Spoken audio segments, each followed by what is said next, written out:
Welcome to the Bill Cartwright Show with our special guest, two-time All-Star Truck Robinson. Truck, welcome to the show. Yeah, thank you, Billy, for having me. My old teammate of 38 years ago. Yeah, a couple years ago. My goodness alive. Hey, what I'd like to do is to have everybody get to know you really quickly. Let's talk about where you were born and raised, and talk about your mom and dad. Well, I was born and raised in Jacksonville, Florida, Billy. I'm the baby of 12 kids. Wow. Yeah. My mama married my dad when she was 20, and he had three kids. One, 11, 9, and about 8 years old when he married my mama. My dad was like 41 years old, and she was 20. And he had three kids from his other wife, and mama basically raised them because she wasn't more than about 8 years or 9 years older than his oldest son. And my daddy, being an old veteran like he was, my dad was born in 1887, Billy. I'm Wow. his baby boy now, 72 years old, and I'm his baby of 12 kids, and he was born in 1887. Most people are like, that's your great granddaddy. I was like, no, that's my daddy. So daddy was something. And he died in 1956. I was 5 years old, so I kind of don't remember him a lot. He was a porter on the train. I guess pretty good job for a man who was born in 1887, with that 22 years after slavery. So he's an old timer. And my mama died in 1997, and she had me when she was 43, and he was 63 or 2 or something like that, which was kind of hard way back then. I mean, now me and have baby when they're 70, but not 72 years ago. So he was some man, and mama was great. Never really worked. She was a barber when she got in her 50s, but she never really had a job. Never drove a car. My mama never drove a car. Of course, no bank account, no credit cards, no, pensions, no nothing like that. So when I went to college at Tennessee State in 1970, I grew up on welfare when I went there. And I tell my daughters now, 140 and 134, and my son 43 and another one 42. I tell them all these stories, and they be looking at me, Billy, like, for real, Daddy? I was like, yeah. I went to college on a train because my dad was a porter. So I rode the train to Nashville, Tennessee, free. And then I had no money on the train. Mama made me like a chicken. It was like a day and a half, 2 day ride, day and a half ride, or something like that. And I remember I bought a Foot Locker from a pawn shop for like $5. And I tell my kids, when I had all my little clothes going to college as a freshman in 1970, the Foot Locker one filled up to the top either. I reached down in it. They look at me like, how you did that? I say, I'm right here today. So, it worked out. Mama, when you didn't have nothing, you just didn't have nothing. I mean, that's the way it is. Where you going to get it from? So that's kind of how I grew up. And of course, the rest kind of history. I went to Tennessee State in Nashville. My Well, high school well, let me basketball coach. let me ask you a question. So, when you were a kid and you were in high school, were you a sports kid? Did you play other sports? Yes. I wasn't a basketball player, Billy. I was a baseball player. I was 6'4", almost 6'5", playing third base. Then he got a little tall for the hot corner, so I moved to first base, which I thought was great. I mean, I wanted to be a baseball player because being a third baseman, I can pick it, playing the hot spot, and then being a basketball player, well, you can't throw it too high, literally. So I was perfect. I could get the high ball, the ball in the dirt, and then I also pitched. And then I was my high school quarterback. I didn't play basketball in high school till I was in 11th grade. I played JV in 10th grade. I was starting 5 JV team, never played a varsity game until we was in 11th grade. And that JV team was our 11th and 12th grade varsity teams. So I played high school basketball for 2 years and college for 4 years. I was a pro in 6 years, which don't happen at all. But I was a football player. I was a kicker. I didn't punt. I kicked off and kicked extra points and field goals. and I was our quarterback, and then I was our baseball player. And when I went to college, my college coach pitched for the Kansas City Monarchs in the Negro League. So I knew I was going to play baseball. We talked baseball all night long, all day long. He didn't never let me play, talking about the ball that hit me in the head. So I ended up playing basketball. That was just something that happened. Yeah. No, I played sports all the time. Mm-hmm. We'll talk about who was like your basketball influence. I mean, is there somebody at your high school that influenced you to play and taught you how to play? Well, my JV coach was a football coach, and my head basketball coach, he was a baseball player. He didn't, in the Negro Leagues, he didn't play basketball. So it's kind of funny that he's living right now. He's 91 years old. I talked to him yesterday, the day before. He live in Atlanta, Georgia. Yeah, and he Buster Hare. He didn't play basketball. He was a receiver coach on the football team. The coaches in high school did everything. They coached football, baseball, basketball, everything. So no, I didn't have no influence, and I didn't know anything about NBA or college or nothing. Because, well, my brother, who's deceased, had a brother 6'7", went to a little school in Jacksonville called Edward Waters College, little school. I mean, 2,000 students or something. He died in 1972 of leukemia. He was 30 years old. Never had a chance. So he played basketball, but my other older brothers, they never played. They got kids damn near my age, and they had to work. And supposedly my father, being a pastor, he didn't have his own church, but they let pastors speak every first of the Sunday or something when they didn't have a church back there. And I heard, growing up, he didn't want his sons to play sports. He thought that was a form of gambling. And they say, "How's that's a form of gambling?" He said, "Well, you trying to beat the other team." I mean, he just had his views, like say he's an old timer. And so I guess I was lucky that, not lucky, but when he passed away, people, he wouldn't have let you play, Leonard. He never would have let you play. And then others say he wasn't like that. So you hear a lot of rumors.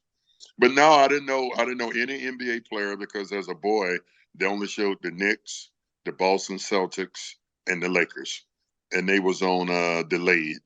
They played like Sunday, and they show it next Sunday. The old parquet floor in Boston. It wasn't a live game. So if you weren't playing those 3 teams or 4 teams, nobody else was on TV. So I didn't have any models to say, "Oh man, I'm gonna play pro, man, because of this guy, that guy, that guy." And of course, when I went to, being with the Bullets, Casey Jones was my coach. So I knew Casey, Celtic. And then, of course, in New Orleans, we named him Great. Elgin Baylor was my coach. And I knew of Elgin, but I was a college guy then. But a high schooler, no, a baseball guy in high schooler, didn't really have, I knew about Henry Aaron and those guys, of course. Atlanta, not very far. So I used to go in my brother's car and turn the radio on and listen to Henry Aaron and the Braves. And he was mad because I run his battery down, listen to the games. But no, I didn't. I tell people I didn't, most people got somebody looked up to. No, I didn't, Billy. Like I say, baseball and football kind of guy. And I was a quarterback. And of course, I knew they didn't have black quarterbacks when I was in high school in the pro. See, 1968. I'm trying to think, Bristol or something like that in the AFL. He was one of the first black quarterbacks. Shaq Harris was a black quarterback, went to Grambling, played for the Rams and all. They was one of the 2. Warren Moon. But so it was no future to me being a black quarterback. I think I'm kind of losing you a little bit. Get there a little more forward. I see the top of your head. There you go. That's perfect. Right there? Okay. Now let me ask you a question. So how did you end up? Let's go a little bit more forward. How did you end up at Tennessee State? How did that happen? My high school coach played for the Birmingham Barons, and him and my college coach was a pitcher, Coach Ed Martin. And my high school coach name was Buster Hare. He was a freshman at North Carolina A&T when my college coach was a pitcher. My college coach went to the service like they did, came back, he, I guess, he was like 24 or 25 years old. So he went back and was pitching again. So he played third base, my high school coach. So when I was a senior, it was like, you know, Leonard, my old baseball teammate that's a coach at Tennessee State. And of course, you know, he came down and met me, met my mama and all like this here. And that's just the way it happened. And because Florida State, I knew Dave Cowens because I used to see Jacksonville Artist Gilmore when JU played Florida State. That's a huge game, huge game. And I go to the Coliseum in Jacksonville and watch Dave Cowens, Florida State play JU. Of course, UCLA beat JU, you know, a long time ago. You was young. But sitting the Wicks now beat Artist Gilmore now. So I kind of knew Florida State. The University of Florida, you know, you got to remember down in the South like that, I'm trying to think 1970, did the University of Florida have any black players? I can't remember. I don't think so. I didn't have to worry about going to Alabama, Georgia, you know. So it wasn't that hard to go to Tennessee State. And I was from the concept that if I was going to help any school do anything, I would want to help a black coach. And so he was my buddy, and I miss him. He died in 2001, Coach Martin. And he was a father figure because, like I said, I lost my father when I was 5 years old. So he was one of the men that was a father figure to me. So it was easy to lead my high school coach, who was a father figure, who knew all my family because he's 91 now. I lost my brother 92 years old about 5-6 years ago. So he knew all my brothers, sisters. You got to remember, in the 50s and 40s, they didn't have but 2 high schools in Jacksonville, black high schools. You couldn't go to the white schools.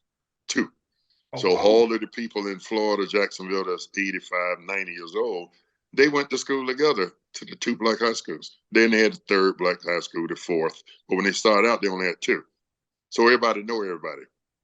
So when I went to Tennessee State, I was going like I was leaving my high school coach to a guy who he played baseball with. And people like, why you didn't go to, I said, where am I going? I can't go to Auburn. I can't go to Ole Miss, Mississippi State, can't go to Vanderbilt. So I didn't want to go to Grambling or Texas Southern or, you know, those kind of schools. They was around too. They recruited me too. You know, I had a lot of, the school I probably would have ended up was at Texas El Paso, tiny school. I forgot the coach name. He recruited me for a while. And the Maryland coach, you know, that Coach Buck Williams, my mind bad. He recruited me. I forgot where he was at the time. Lefty Dressel. He went at Maryland. Where Lefty was, I forgot. They kind of recruited me, Billy. But like I say, you know, hometown boy, Southern boy, grew up with a big family on welfare. I didn't want to go to those schools. Of course, UCLA and all the schools out west, no. I had no chance of going to USC, UCLA. None of them. No way, no how. Not then, anyway, you know.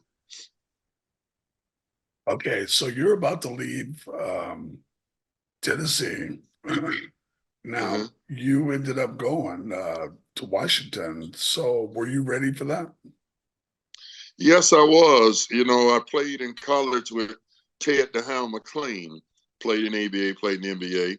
And of course, I played with Lloyd Neal, played for Portland. I think you could remember Lloyd. Yeah, they was my teammates. Good players. You know, we had a good club. Ain't no question about that.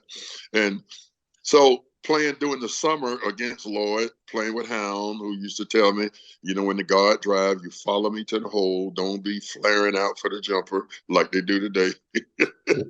So, you know, I learned a lot from old Ted the Hound. And we had another brother from Indianapolis named Dorsey. He never made it, but he was 6'4". Yeah, you know, I was with some veteran guys. And when I started at Tennessee State as a freshman, the first time in about 4 or 5 years, freshmen could play. And of course, when I was a freshman and all and like that, Elmore Smith was with Kentucky State, and the great Travis the Machine Grant is on that team. People don't know about him because the Lakers cut him. He was 6'9", I mean, could shoot it and never miss. George Gervin know about him. He got like 59 on the Iceman them in Eastern Michigan, and they had no 3-point line. and no shot clock. He living a line. I talked to him one time or another. Travis the Machine Grant. Oh my goodness, people don't know about those guys. You don't remember Elmore Smith, I don't think. Yeah, No. I remember him. You played? You didn't play against him. I didn't play against him, but okay. I You know the definitely name? knew of him. Yeah. Well, the announcers on TV and all the people, they don't know about the old guys. They need to quit Googling the 2K24 and look up the old guys and see what they used to do. When I tell people about Elmore Smith, he blocked 17 shots in the NBA game. Yeah. And they yelling and screaming because the guy blocked 3 or 4. 17. I knew him well. Of course, we played him when I was a freshman. They were seniors. Him and but Kentucky State was loaded. Kentucky State and Tennessee State would have beat the NCAA teams. There's no question in my mind. I know Bill Walton now, he my age, they was great. And North Carolina State, David Thompson, Burleson, but Elmo Smith now would have guarded Burleson and those guys. And he would have controlled the lane. And Travis Grant, 6'9", 10. They got nobody to guard him. And they had a few guards, 6'4". They was really loaded, really loaded. So, but, those old stories. But no, I playing. It was a couple other guys got tryout with the Denver Nuggets back then in the ABA. They from that area, and we used to play at night, 10:30 at night. We're in the gym. Wouldn't let no outsiders play. It's just all of us. You lose, you may have to wait 3 rounds to get back in. So when I was a senior, I was kind of ready to go then. I had to improve myself, Billy. I was, of course, I was the 22nd player picked in the whole draft in '74. And I must tell you the truth. For years, I had a chip on my shoulder when I played against the 21 guys that was forwards or centers that went ahead of me. They never knew it today. They never knew it today. I mean, guys like Len Elmore, of course, he went to Maryland. I knew Lenny, of course, he was our teammate. But Lenny never knew when I played against, I was after him all the time because he went to Maryland and all this, played with Tom McMillan. And I know. And I went to Little Tennessee State, and I was the 22nd player picked in the whole draft. So I left school with about 2-3 months to go in school because Larry Brown and Doug Moe, George Carr, they took a college team to Russia. They took to Russia and Helsinki, Finland, to play the Olympic Russian team that beat the United States in '72. Beat Doug Collins and all them. Beat them 51-50. We went over and played 8 games against Alexander Belov, the one caught the long pass, pushed guys out the way and laid it in at the buzzer. He was a handful, played inside. And they had 2 other big Soviet Union centers, 6'10". Oh God! And Billy, they don't play like today. They was playing rough. So that was good. So we went over there. Larry Brown was the coach. We won 6 out of the 8 games in Russia, and they gave me the best player from the United States. Gave me a book of sculptures, Lenin and all of the great heroes from Russia. And we ran around Russia. Fritz Walker went, Brian Winters, the guys from Long Beach State, the Pondexters, old Roscoe and his brother. Oh, goodness alive. Who else we had? We had a makeshift here. Mickey Johnson. You remember Mickey? Of course. Yeah, Mickey Johnson. That was my rep. And Footy was my roommate, wearing my coats and I'm wearing his because his arms long as mine. Well, we had a great time in Russia. We whooped that butt real good over there. We say, man, y'all beat the United States. Oh, come on, man. Well, the United States only had defensive players. That's why they scored 50 points. All they do is score about 85 or 90 on the Russian team and press them. Larry Brown pressed. So, so after that, I went to upgrade myself. Jerry Krause, who knew well, he was Colangelo scout in Chicago. So when he came to Tennessee State and to games and stuff. My college told me he was a sports writer doing a story on Tennessee State. Well, years later, I used to tease. I called him the Penguin. I used to tease him. I said, "Hey, sports writer." He's sitting down watching us practice and play. He was scouting for Colangelo in Chicago. And so when the draft came, uh, Jared didn't take me. Wayne Embry would have taken me, but John Shoemake left Notre Dame early. So that knocked me out again. And then Milwaukee took Mickey Brokaw from Notre Dame too. They came out early. So all the early guys that came out, they pushed little Tennessee State Chuck Robinson to the back. And for years and years, John Shoemake lived in Phoenix. I see him at Suns game. He was sick for a while. He didn't never know why I was on him all the time. He took my spot from me. Oh, the Suns took Shoemake. I'm sorry, the Suns took Shoemake. And Milwaukee took Brokaw. Scott Wetman was my year. I can't remember all the guys, but I didn't mind Bill Walton, David Thompson, George Gervin my year, but he went to the ABA, Iceman.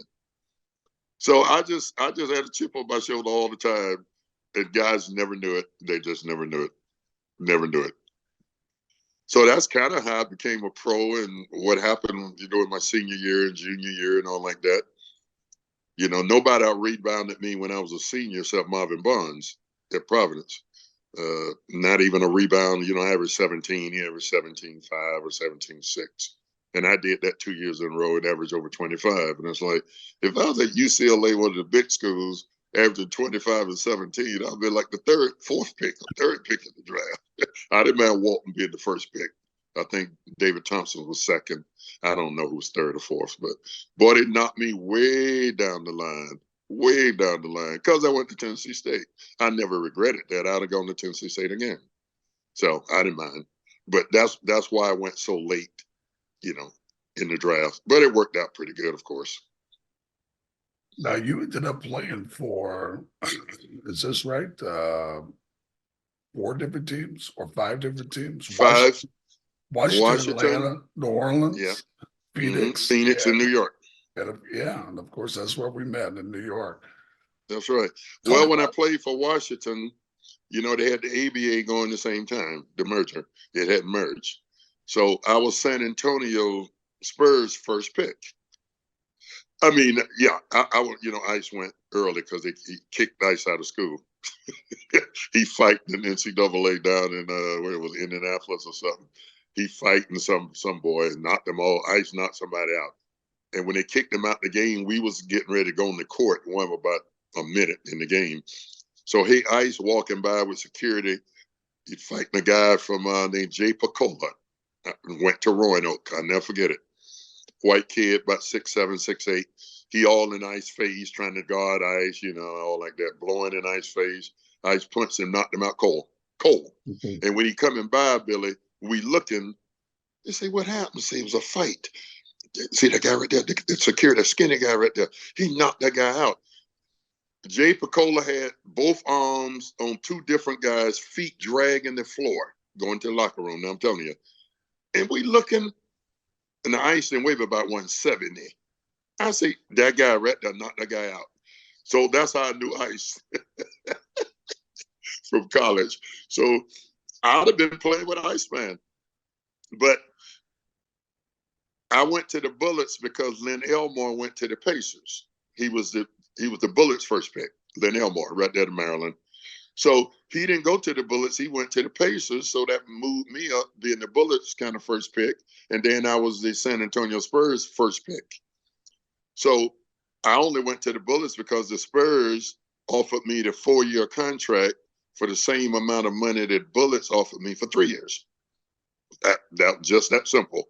So I'm like, why would I do that? So I went to the Bullets. And of course, it took me a year and a half to get the job from Mike Redden, the old Knickerbocker himself. He's my buddy now. He comes to Phoenix all the time. Mike's 78 years old. So it took me a year and a half to get the job from him. And then up front, it was Elvin Hayes, Wes Unseld in the middle, and me at small forward at 6'7", 235. So all of the small forwards weren't used to me.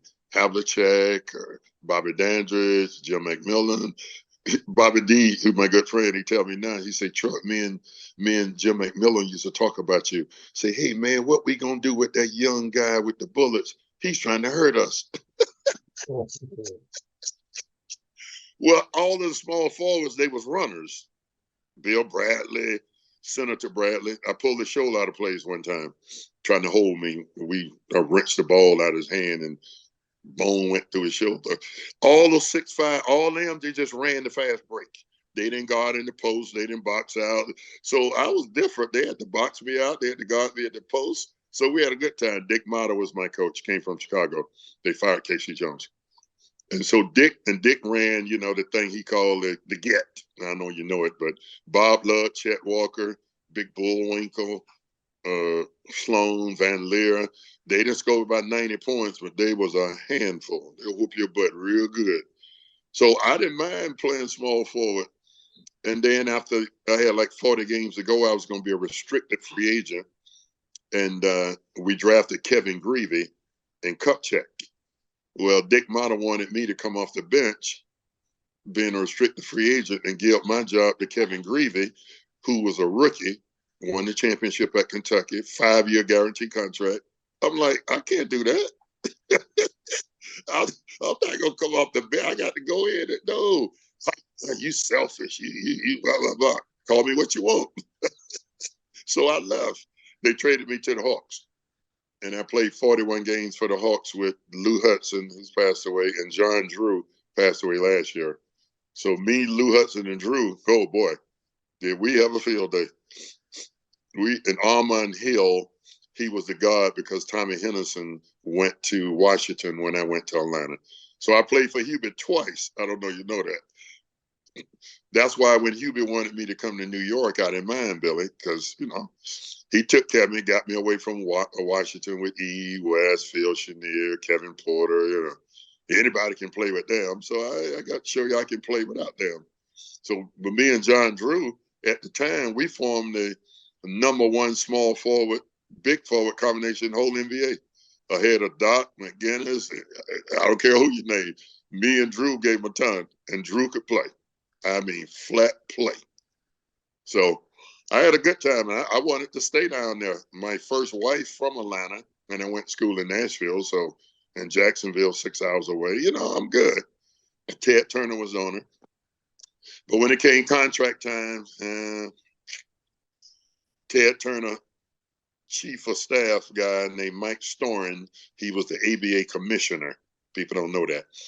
Ted Turner hired him to run the team, and he didn't want to offer me a contract, wanted me to go get other offers and come back and he match them. I say, no, I'm not going to do that. Just give me your best proposal. No, y'all get the hell out of here. See, I was one of the few players on my own negotiations. I sat right there all the time. Ted over there drunk, chewing tobacco. Truck, I told Mike to give you the damn proposal, long as you don't try to kill me. I'm going to make you laugh, ain't no secret. In 1976, when I was a restricted free agent, the Hawks offered me 4-year guaranteed $1.4 million. That's $325,000 a year. The guys they'll be laughing, Billy. They're like, what? I said, yeah, that's a lot of money in 1976. They make that per game. But time to change. So that's what he offered me, but he wanted to defer $900,000, tell him 48, Ted Turner, and give me $150,000 a year. Well, that's what I made being a rookie with the Bullets for 3 years, 150, 150, 150. So, defer 900? No, Ted. Well, Ted money was tied up, Billy. Didn't have no cash. He owned the Atlanta Hawks. He owned the Atlanta Braves, and he owned the Atlanta Flames hockey team. Ted owned all three of them, so he had collateral. My guy, oh no, Ted broke. We got to get out of here and go somewhere else. Shit. I was gonna tell Ted, give me my $900,000 and Turner Broadcasting. He would have done it because it wouldn't have cost him a quarter. Shit. I could have a helicopter in the backyard right now. Shit. So it's a lot of stories that people don't know about that happened. You got to move a little forward. There you go. Okay. That's a little, oh, good. Perfect. All right. Yeah, a lot of stories, boy. A lot of stories. So that's how I went to Atlanta. And then I left Atlanta. Louis Chaffel, I don't know you know that name. He was the Miami Heat president. Him and Billy C. They ran the Miami Heat when they was expansion. So Louis Chaffel was my general manager in New Orleans. And the jazz people down there instructed him to try to build a team in New Orleans. You know, we had Pete Maravich, me and Pete. Gail Goodrich was 34. Oh, goody. I saw him, not long ago in Utah. He's 80 years old now, oh, goody. Can score, little rascal, in Hall of Fame. So Aaron James went to Grambling. He was from New Orleans, first pick. Rich Kelly, my center. So, let's build a team. Well, Louis Chaffel tried to trade Pete Maravich to Cleveland for Campy Russell, Bango Smith. I can't think the third guy. Well, they didn't. New Orleans now. You can't trade Pete now. But they told him, build us a team. Do what you got to do. Well, Louis Chaffel told me the true story how when he had it about trading Pete to Cleveland, David Duke boys, you know who that is. He's a 32-year-old Grand Wizard of the Clan down in Louisiana down there. All of them came down to Louis' house 1:30 in the morning and burnt the cross on his front lawn. He left the next morning on the first thing smoking. He told me personally that's why he left the Jazz. I said, Louis, what? They got out of there. He trading Pete. I said, oh my goodness of life, I got to get out of here too. People bad down Louisiana, Billy. You're a California boy. So Louis and I was very close, very good. So that's why I left New Orleans. I didn't go to training camp. I didn't play exhibition games. I held out the whole time. Matter of fact, I knew a lady in Oakland, California, right there by that big old lake. I don't know the name of it. I used to run, I think it's like 2.5 miles to run all the way around the whole lake there in Oakland. I stayed with her the whole time I was holding out. I got out of New Orleans. And then I went back to play. And of course, I was having a real good year again. I was second in the lead in rebounding again. I don't know who was first, Moses or somebody. And I was averaging about 25 more points than I did the year before and a couple of rebounds less. So I was having a better year. And they traded me to Phoenix because I held out. I only asked them to give me a little more money up front, Billy, because I got, 10 brothers and sisters at the time my brother died. So I had 10 brothers and sisters, nieces, nephews. I need a little cash up front. Man, the people down in Louisiana, we think you make enough money. I say, well, as a black man, I do, but do Pete Mavericks make? Oh, goodness alive. My lawyer, named Don Cronson, Jewish, him and the New Orleans guys yelling and screaming, cursing each other across the table. Because I'm sitting on negotiations. I told you, I wanted to don't tell. My Jewish lawyer told them they was running a modern day plantation. Oh my goodness. Oh my goodness, Billy. Oh man, they about to fight. Y'all get the hell out of here. Ah. And so I was gone. I held out and finally they traded me to Phoenix. And that's how I got into Phoenix. And then being here 4 years, it was time to go. And Hubie took over New York and I had played for him in Atlanta. It's like, he didn't like Maurice Lucas, Hubie. Hated Lucas. And Luke played for him in Kentucky when he won, but he didn't like Luke. I don't want this so-and-so guy. I'd like to have you. Oh, Hubie. Let me look at the lineup. See, we got Billy, Sly, Michael Ray. I don't know Michael Ray. I get confused. Razor. We got Razor. Yeah. Got Lou, Ernie. Okay, we'll be all right. Shit. Me, Billy. I thought it would be me, you, and Sly up front. There you go. That's better. Because see, Hubert asked me about Bernard. He said we got a chance to get Bernard from, I guess, Golden State or somewhere. I say, oh, I got no problem with that. Should I play with Paul Westphal, Walt Davis, Alvin Adams, and Phoenix? I get my 19, no problem. Shit, I ain't got no problem with that. Played in Washington, played in New Orleans with Pete. Pete. Pete and Gail, good. That Brennan be good. I don't want to talk about him, but I didn't know it was gonna be like it was. I don't need to tell you, but it was like, damn, I wouldn't have came here if I knew I was gonna just be a decoy boy. But me and Trent talk, and I tell people when I came to the Knicks and all, I was an all-star. I wasn't sitting on the bench, and we trying to win. And at my age and everything, winning is everything. And you being a young center, and we gonna be all right. Hey, goodness, man, I didn't know it was gonna be like that. So winning meant everything then, and that's why I didn't raise a lot of sand about New York, because we trying to win. We trying to win. But I would have never went to the Knicks if I knew I was going to play and we was going to play like we played. I didn't like that at all. Now, of course, when and you wish no guy no bad luck, but when Bernard hurt his knee, we had the best time we've ever had. Trent tell me, which I didn't know. He say, Trent, when Bernard got hurt, we went 30-12. I say, get out of here. We didn't win 12 or 13 games when we had him, and he scored the lead. And we went 30-12, and as you know, nobody wanted us. Philly didn't want us. The Lakers, no, they didn't want the Knicks, because we was playing as a team. I guess you were the leading scorer, and I was second, but nobody cared. I mean, we just out there trying to win, man, which we did.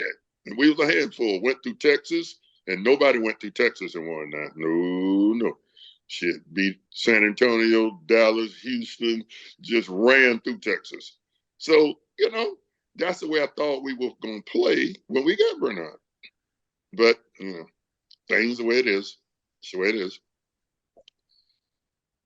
So just pretty strange how that happened, that, the Knicks won too good. I think Trent said we was 14-26 when Bernard got hurt. Then we go 30-12. Same team, same guys. So it worked pretty good.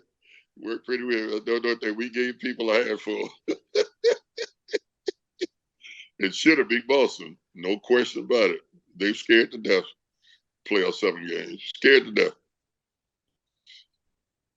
I told them, I've been around sports a long time, Bill, and I talked to Trent and Darryl Walker. They didn't understand what was going on when we were playing Boston. Larry was having an outstanding day. I was going pretty good, me and you. And Trent didn't remember what he did. With 5 minutes left in the third quarter, I came out the Boston game, 7th game. I didn't play another second. I don't believe you know that. I didn't play another second. Trent was like, what? I don't understand that. I said, well, you don't. Okay, I got about, 15 at half, or so, I don't know. But Bernard don't have many. And Larry have an outstanding night. And Hubie and the Knicks can't have me or you being the leading scorer trying to beat Boston in Boston Garden, which why not? Let's go ahead, because we can beat Milwaukee the next round. But they wanted B to lead, they wanted B. I didn't play 1 second from the third quarter to the end of the game. Now I'm telling you, I remember Hubie came to me with about 3 minutes to go. Say, Truck, I don't want to embarrass you, but would you like to go back in? I say, I'm not going to refuse, but no, I don't want to go back in. And I didn't play 1 second. 17 minutes. I didn't play 1 second. 7 games now. So people try to figure out what I was right there.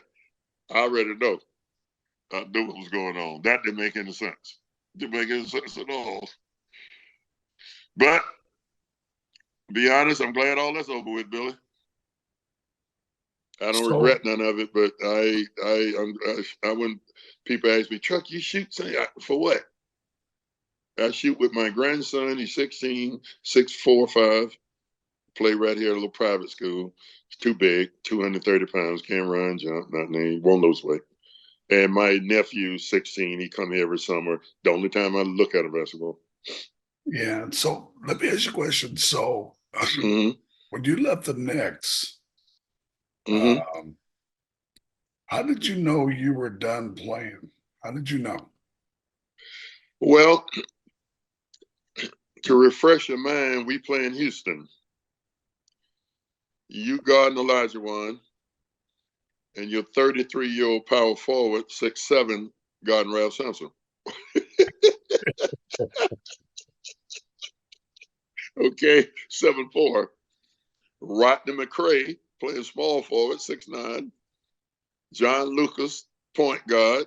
I can't think who the shooting guard was. It wasn't Mike Newland. It wasn't Murphy, but one of the two. So that's the front line now. So Akeem. No, I'm sorry. What I'm talking about, Ralph. I'm guarding Ralph Sampson. You guarding Akeem. I don't know what I said the first time. But you guarding Akeem. I think you're a rookie.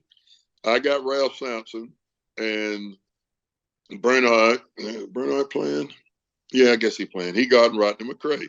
Well, some kind of way we get the rebound and throw it down. We lose it. They coming back the other way.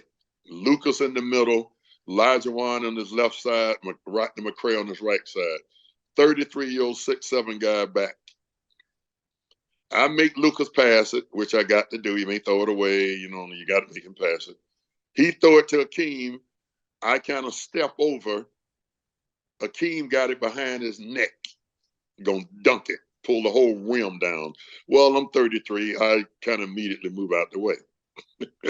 When I back up towards the goal, here come Roy from behind to knock the ball away from Hakeem. Of course, he missed, and Hakeem take the rim down. Well, when he missed it, he landed on my foot. His 13 broke my 15. And it's like, where you going? So when I felt the pain go up my leg and my knee, I knew my foot was broke immediately. I knew that. So I needed surgery. Sorry, Dr. Scott there, the next doctor, never wanted to, he never touched my foot. There was no malpractice, never touched it. He stand there and tell the agents, wrap it this way, do that way. I say, man, I need some kind of surgery on my foot. My foot broke. Plus, at the time, Bill, I'm a unrestricted free agent. I had no more contract, so then I got 4 years left. And I'm 33, still starting, still getting a few points, boarding a little bit, playing. I'm still all right. I ain't the bench guy yet now. I was looking for those 2 or 3 years to teach some draft choice or some big forward, get some easy money. So I knew then they weren't going to do nothing to my foot. So I just stayed in the apartment in New York, didn't come to the games, practice. They wouldn't do nothing to my foot, just the little cast they had on my foot. I could have put that on. That was nothing. Nothing.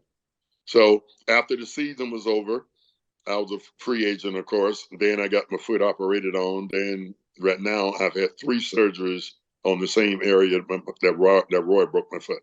3. So I knew after 3 surgeries I was going to be 34 the next year. And nobody was going to give me a guarantee.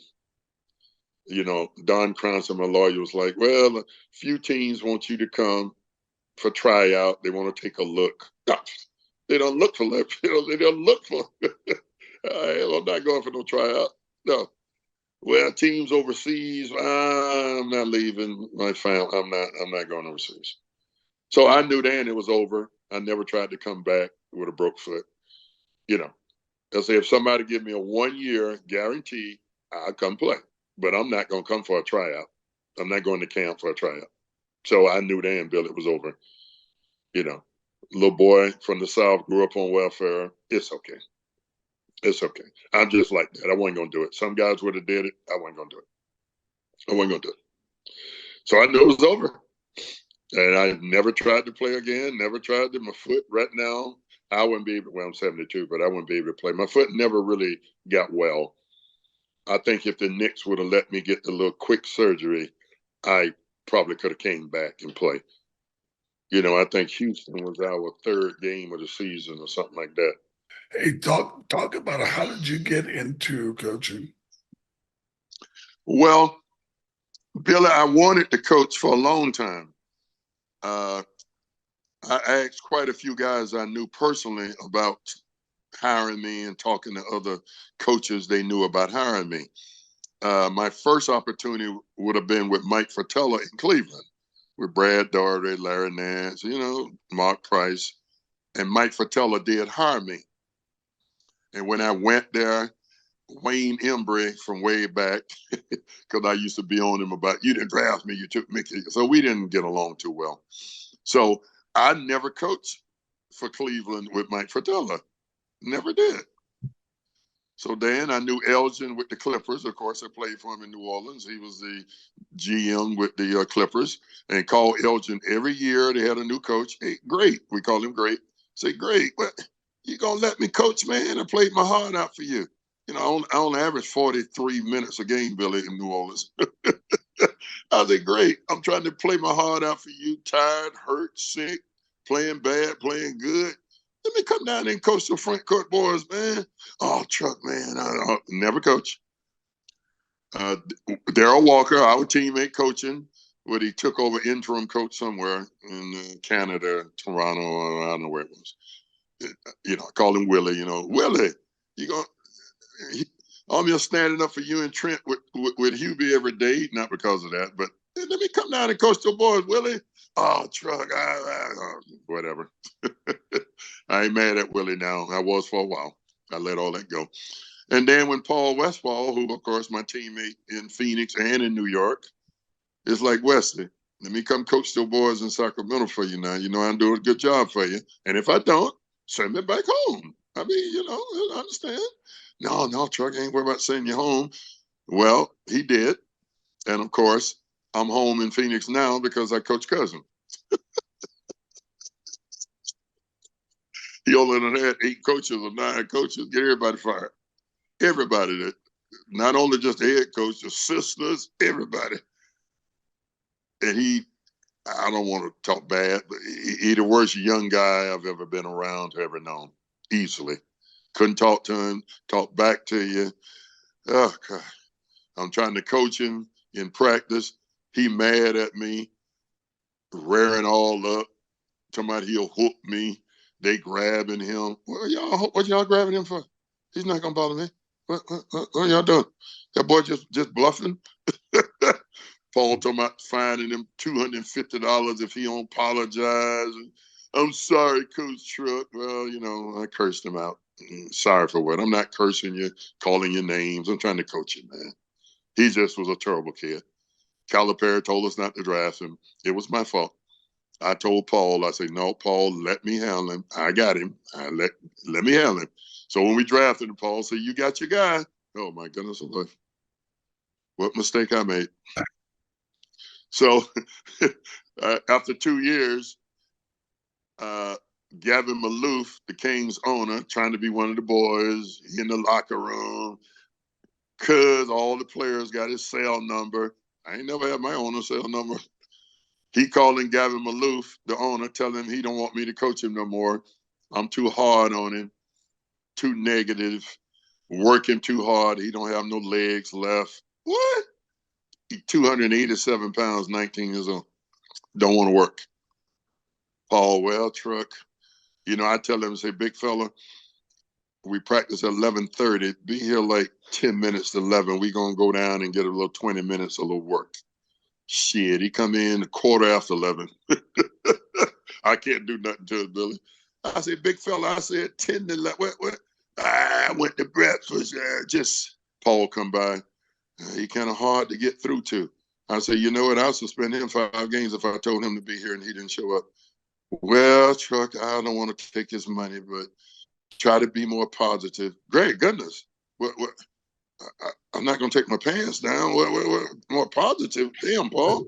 I'm just trying to coach him, man. What? Going in there, go on the treadmill. Go ahead, man. I'm done, man. Go in the weight room. I'm not running behind you, boy. I going back to Phoenix, boy. Y'all got the wrong guy. So Paul came to Phoenix, met him at the hotel. Truck, this is one of the hardest things I've ever had to do ever. I'm not going to have you back. I said, okay. I said, is that your decision or management? Jeff Petrie was the president. He said, no, it's my decision. The Marcus don't want you to coach him. He told the owner he don't want you to coach him. What? We won 24 games. He don't have that kind of pull. If Kobe say I don't want Truck, okay. Kobe got 5 rings. 24 wins? Damn, Paul, they traded me and you to New York. We never won less than 53. 24? Y'all go ahead, man. Now, Truck, now listen, Truck, this is so hard for me. You know how me and you are. I told Paul, I was at the hotel sitting down eating a sandwich. I say, Paul, I lost Nancy, my wife. You know, she died 2 years ago. I hope you keep your wife and don't lose her. Me not coaching cousins and all like that, that's an easy job. Easy job.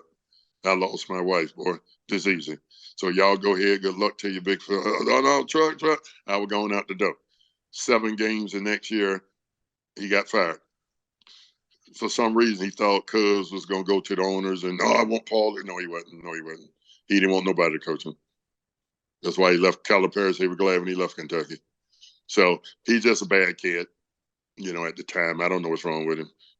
Need to go to a psychologist or psychiatrist, some damn buddy. But he's just like that. So that's why I'm in Phoenix. So, and after being and leaving Paul, I didn't really have nobody else. You know, Hubie was in Memphis for a while, and I called him a couple of times, and you know, he called back. Hey, Truck, look, my guys in Memphis, we can't shoot, so I hired. I forgot his name. The shooting guru. You know the name. I don't know his name. Trent knows his name. He the guy made like 1,000 free throws in a row, Guinness Book, some guy. He well known. He said, I need him to help me with these guys down in Memphis. And so other than that, you know, I would hire you. And of course, he got fired in Memphis. And then Bob Hill, not the tall Bob Hill, the little shorter one. You know, it's 2 of them. I think his name Bob. No, his name Bob Hill, the little short one. I don't forget. Yeah. Anyway, he was in Toronto, and Stu Jackson was the GM, or something like that. Trent know all that. I don't. Yeah. So, you know, he one of Hubie boys, as you know, and all New Jersey connection. So I say, Hubie, how about giving Bob Hill a call for me, man? And, you know, I'd like to go up there and help him with the front court guards. Shit, I play small forward. You know, I know what I'm doing a little bit. I ain't, you know, 8 feet tall. Shit. All right, Truck, I'll do that, blah, blah, blah. And then Don Cronson said, Hubie said that he didn't want to call the coaches and try to help me that way. But if they ask him, Hubie, what about Truck? You think he'll make a good coach for me? He'll tell them, yeah. Wasn't that some bull? I'm like, damn, Hubie, you didn't call Bob Hill for me, man. So, yeah, I'm not mad at him no more, but I don't fool with Hubie. Full of shit, to be honest. But boy, I tell you, I done had a whole, oh boy. That's why I'm so glad I don't have nothing to do with him in the NBA too much. It's just too much went on. You think guys was okay. Dan Garfield Hurd, my old teammate here in Phoenix, he coached the Wizards. And he was assistant for 12 years. And, you know, God used to date my sister-in-law, my wife's sister. So I was playing golf, come home, Nancy, my wife, say, hey, God got the head job with the Wizards. Well, Wes Unseld, the president, my old teammate, my old opponent going, you know, Wes, goddamn, oh, shit. Well, where my plane ticket at, boy? Oh, Truck, look, give me a year to get my feet wet. What? What are you talking about? Who are you hiring? Butch Beard, Mike Bratz, and Tree Rollins. I ain't got nothing against Tree. What Tree gonna show that small forward and power forward? What Tree gonna show him? And Mike Bratz, well, you don't know. Mike Bratz was God's drug partner here in Phoenix when they had the drug scandal. So they was my teammates. I know about that. And Butch Beard played in Louisville in college with Wes Unseld. Butch Beard played for the Knicks. I know Butch, he's a god. So, you know, I say, you tell Wes you don't want Butch Beard looking down your back because he reporting to Wes Unseld, his old teammate. Let Wes hire him in the front office. Well, God live here in Phoenix, man. He didn't, you know, he scared his job, I guess. I don't know. So he didn't hire me either. So, you know, Billy, I had guys that I played with, played against, played for, you know. I had guys that hired me a long time ago. They just didn't. Don told me about Pat Riley. He wanted a guy in Miami, who wouldn't be a yes or boss man to him. He didn't like, you know, he knew a lot of times he wasn't doing the right decision or whatever needed to be done, but nobody would like, no, Pat, no, Pat, we can't do that. He wanted that, but he didn't have the guys doing that. I say, what? He say, well, you know, you kind of been outspoken and a little controversial in your career, and that kind of scare Pat. I say, Lord have mercy. Yeah, I've been outspoken and all like that, only when I thought, you know, I wasn't being treated like a man. I say what I got to say. I don't care who it is. New Orleans, Phoenix, what are you talking about? I say what I want to say. I'm not controversial. I'm a man, and when things not going right, I'm thinking, you know, I'm being taken advantage of, a two-way street. I say what I want to say. So I don't mind being all that rumor, controversial and all. I say all my teammates like me, as far as I know. I don't have a teammate that hated me at all, except for one in New York.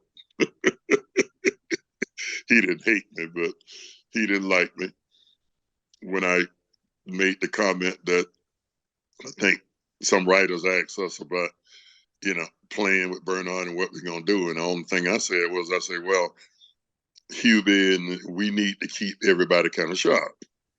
You know, Bernard shoot and Billy shoot. The rest of us, if we get a few, we get a few. Because if anything ever happened to Bernard, we won't be ready, you know, to perform. Well, you know, the New York paper, Truck Robinson said too much of King is bad for the Knicks. I didn't really say that, but it's okay. I know one thing, when he got hurt, we went to work. So I wasn't lying. That's why I told Trenton on all of them all the time, y'all stay ready. Stay ready. You don't know what's going to happen in the NBA. Trent told me I was true because he didn't play for 16 straight games, and we played Boston, and he started the third quarter because I think Paul got hurt. And Ray got hurt. One of them got hurt. But I couldn't get Hubie, Billy, to keep Sugar Man. I just hurt me so bad. That Sugar Man, boy, I'm telling you what. Oh, my goodness of life. Hubie did not like Sugar Man.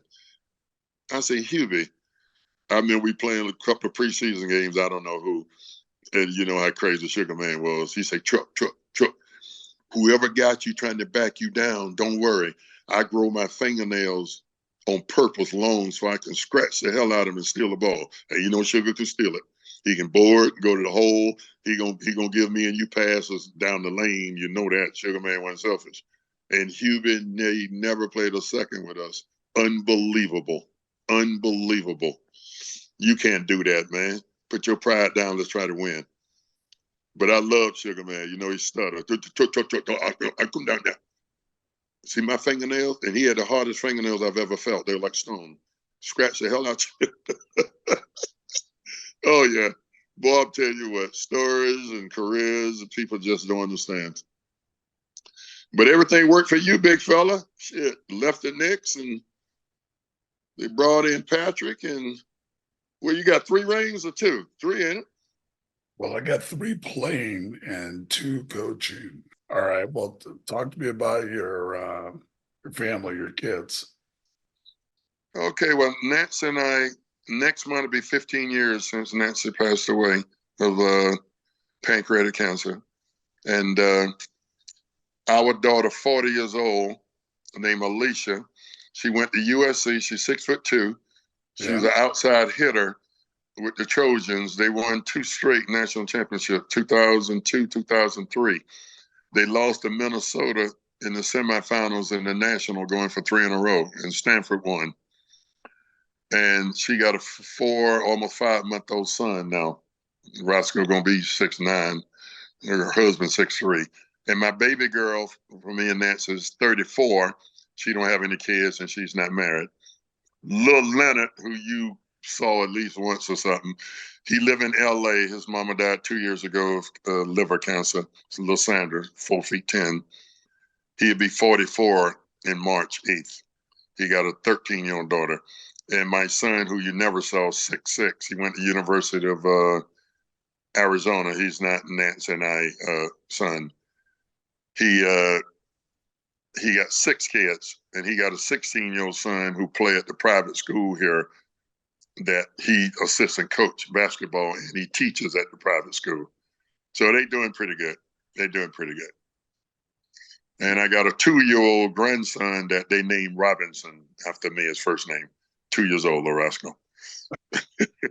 And a 5-month-old daughter and a 12-year-old grandson and a 14-year-old granddaughter who's 6'1", play volleyball. 14, made the 16-year-old team.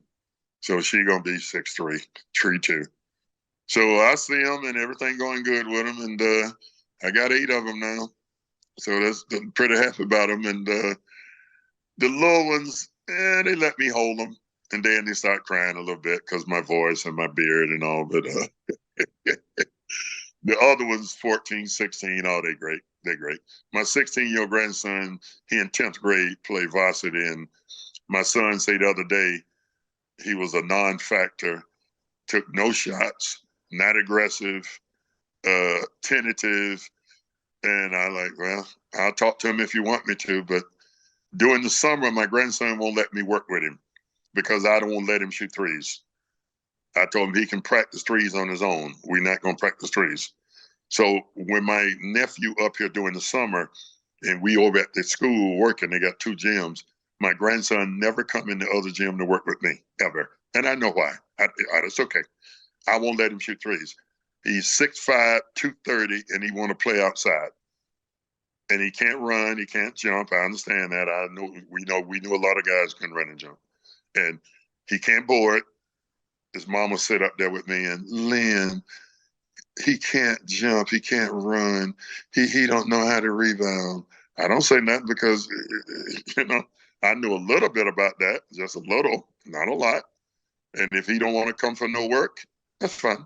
That's his son. I'm not gonna get into it.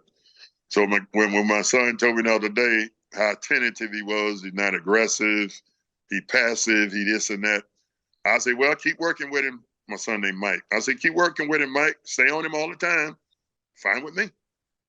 I'm 72, Billy. I'm not gonna worry about all that. I just not gonna do it. But I know why he don't want granddaddy to work with him. Shit. See, I told him I was gonna take him over to the ASU football field and make him run up the stadium steps. he don't want none of that. No, he don't want none of that.